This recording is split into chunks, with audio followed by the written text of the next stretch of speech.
এক মামা আর এক ভাগ্নে ছিল। এখন দুজনই অন্ধ। তখন মামা ভাগ্নের প্রশ্ন করলো যে, ভাগ্নে আজকে কি দেখো তো আকাশের সূর্যটা উঠছে কিনা। এখন ভাগ্নে বলতেছে, মামা আজকে তো দেখা যায় আকাশে অনেক মেঘ, প্রচুর পরিমাণে বৃষ্টি হবে। এখন ভাগ্নে বলতেছে, মামা তুমি কত আজকে কি অবস্থা দিনের।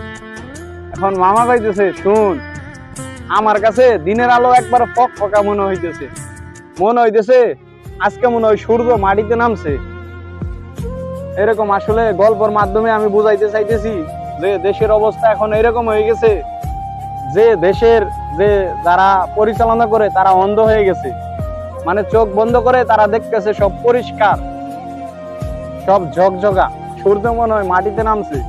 আসলে ওই অন্ধ মামা ভাগ্নে তারা তো চোখে দেখতে পারে না, তারা ওই জিনিসের মূল্যায়ন করতে পারে না। সমাজে একটি প্রচলিত কথা আছে যে আদার ব্যাপারী হয়ে জাহাজের খবর নিও না। এখন যারা মুক্তিযোদ্ধার কোটা তারা হচ্ছে জাহাজের মালিক, আদার ব্যাপারী তারা মনে হচ্ছে যে ওই যে গরিব কোটাহীন সন্তান, যার কোটা আছে সে মনে হচ্ছে জাহাজের মালিক। আসলে মেধাটা এমন পর্যায়ে চলে গেছে যে সমাজে মেধার কোনো মূল্যায়ন হয় না। টানা মামা ভাগ্নের কাছে যদি দেশের বিচার ব্যবস্থা তুলে দেওয়া হয়, তারা তো দিনের মতো ফকফকা দেখবে, তারা তো ভাববে যে দিনের মতো পরিষ্কার সবকিছু। ওরে ভাই, একজন রিক্সা চালক যে তার সন্তানকে কত কষ্ট করে মানুষ করে, কত কষ্ট করে বড় করে, এটা একমাত্র সেই বাবাই বলতে পারবে। কারণ আমিও তো একজন রিক্সা চালকের ছেলে, আমার বাবাও তো পাও রিক্সা চালাইছে। আরেকটি কথা বলি, আমার কথাগুলো যদিও গল্পের মতো, আরেকটি ভালো মানুষ আছে বাংলাদেশে, তার করুণ কাহিনী আসলে নাম বলবো না।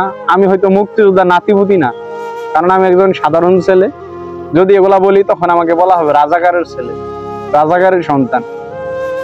তার ফ্যাক্টরিতে এখনো যেখানে গার্মেন্টস এর বেতন দেয় 13-14 হাজার টাকা, তার ফ্যাক্টরিতে এখনো 7-8 হাজার টাকা বেতন দেয়। অথচ সে বাংলাদেশে একজন নামি দামি একজন লোক।